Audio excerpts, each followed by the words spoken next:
Marvel's Iron Fist came this weekend. We binged it, and we kind of regret it because this was not Marvel's best showing on the Netflix front. Jim Vavida reviewed it for us. Yep. All 13 episodes up on the site now, full of spoilers. But we're going to do a very spoiler-free talk of our overall thoughts on the season. Starting with the characters themselves. Yes. What do you think of Iron Fist, his villains, and the supporting cast? All right. Well, I'm with our own Matt Fowler on this, who wrote a piece called Iron Fist is the worst part of Iron Fist. And I'm in total agreement with that.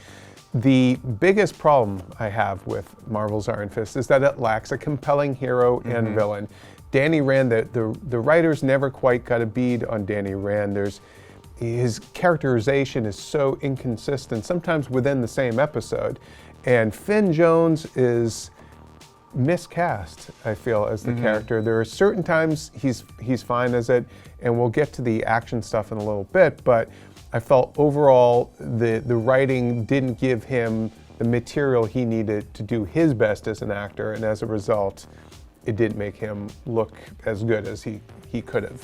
Yeah, he never really brought it for me. I never like, oh, this guy is Iron Fist, you know what I mean? Whereas the first scene of Daredevil after the accident, he gives that really compelling monologue. There's nothing like that for him. Yeah, no. So what about some of the main characters it's like the Meacham family, the father, and then the brother and sister. Again, we're trying to be spoiler free here, but what did you think of what they brought? Do you like nighttime soap operas from back in the day, or just your regular afternoon soap operas? Because that's the Meachams. They're stock soap opera characters, and Harold Meacham is by far the worst. Who's the father? The father, David Wenham's character, is by far the worst bad guy in the small screen MCU.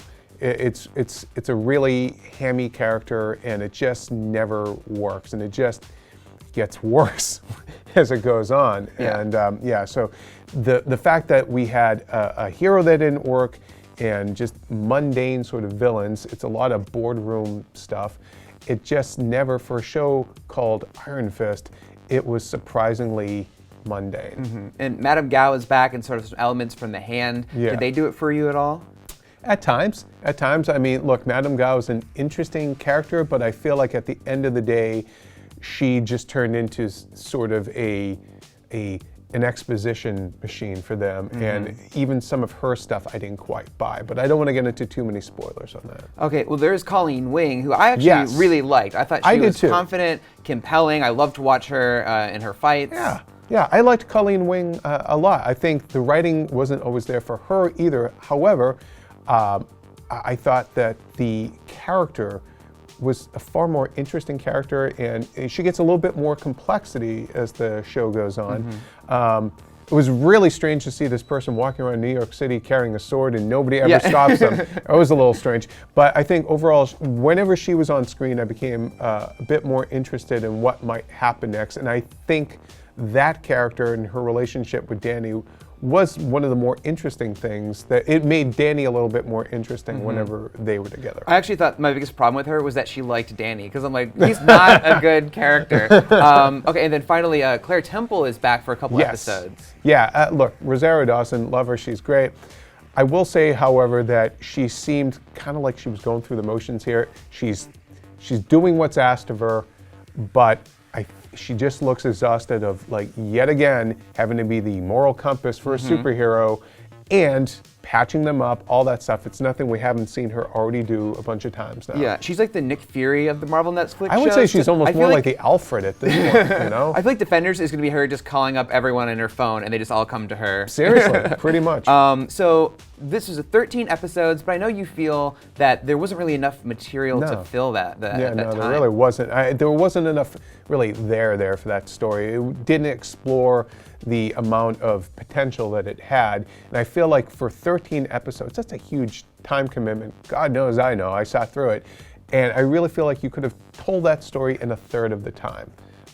There wasn't anything compelling enough to really drag it out into 13 episodes. And you didn't really, even with that amount of time, you still never felt like they got a bead on certain characters, particularly Danny. Yeah. You know, after all that time, I still don't know what makes him special. I still don't know why I'm supposed to care about Kunlun.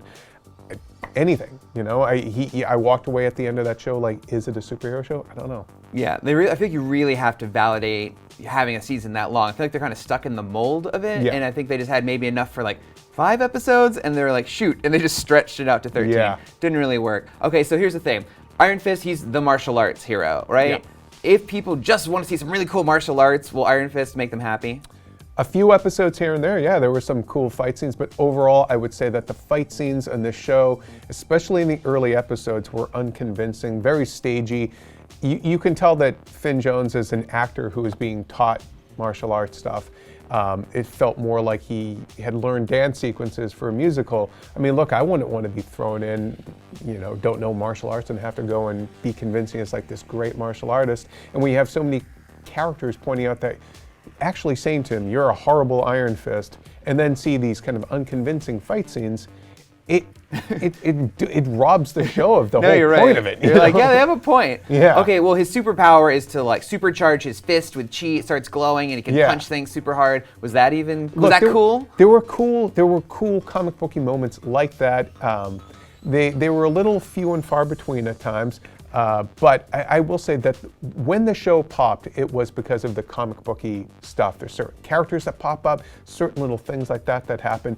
That's when the show maybe pay attention, lean forward, become interested. So it needed more of that and less of the boardroom stuff and less of him trying to find his chi again and all that. Yeah. I will say as far as the fight scenes go, there's an actor, Louis Tan. When he shows up, again, I don't want to spoil it, but when he shows up, things get real. It's my favorite fight of the entire show. And he has a lot of personality, too, in that few scenes that he has. Yeah. Okay, so overall, how would you rank this from all the other Marvel Netflix shows? It's the weakest. It's the worst of all the Marvel Netflix shows. Just right to the bottom. It really is. And look, we can all disagree on the other shows. Each one of them, I felt, were too many episodes too long. Even Daredevil, which I really liked.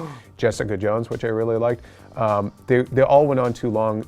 Iron Fist especially so, but at the end of the day, Iron Fist lacked compelling central characters. It was overlong. It didn't really make its point at the end, and the fights weren't even that convincing. So altogether, it just didn't deliver what it had to deliver.